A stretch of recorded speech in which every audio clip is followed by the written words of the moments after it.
பாரிசானில் இருந்து விலகினாலும் அன்வாரை ஆதரிப்பதாக மஇக தெரிவித்திருப்பது பக்காத்தானில் இணைவதற்கான ஒரு சமிக்ஷை என்று அம்னோ உச்சமன்ற உறுப்பினர் டத்தோ புவாட் சர்காசி தெரிவித்துள்ளார்.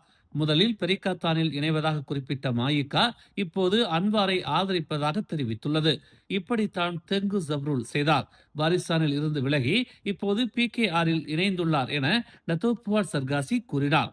மஇக குறித்து தாம் கருத்து தெரிவிப்பதால் மஇக உதவித் தலைவர் அசோஜன் தம்மை சாடுவதாக புவாட் சர்காசி கூறினார். தம்முடைய சட்டமன்றத்தில் இந்தியர்களை தாம் கவனிக்கவில்லை என்றும் அசோஜன் புலம்பிக் கொண்டிருக்கிறார்.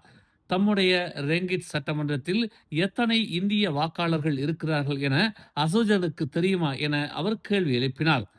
தமக்கு தெரியும், 79 இந்திய வாக்காளர்கள் தம்முடைய சட்டமன்றத்தில் உள்ளதாக அவர் சுட்டிக்காட்டினார். அவர்களுக்கான உதவிகளை தாம் செய்து வருவதாகவும் தம்முடைய சட்டமன்றத்திற்கு அருகில் உள்ள செங்காராங் சட்டமன்றத்தில் அதிகமான இந்தியர்கள் இருப்பதால் தம்முடைய சட்டமன்றத்திற்காக வழங்கப்படும் இந்தியர்களுக்கான உதவிகளை செங்காராங் சட்டமன்றத்திற்கும் பகிர்வதாகவும் அவர் கூறினார். இதெல்லாம் மஇகவுக்கு தெரியாது.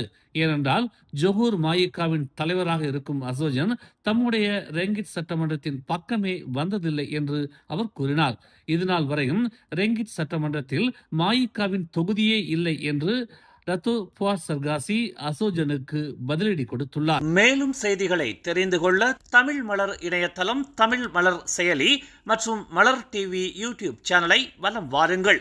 எங்களோடு இணைந்திருக்க மலர் டிவியை பதிவு செய்து கொள்ளுங்கள். உறவுகள் மகிழ்ந்திட விருப்பம் மற்றும் பகிர்வு சேவையை சொடுக்கிடுங்கள்.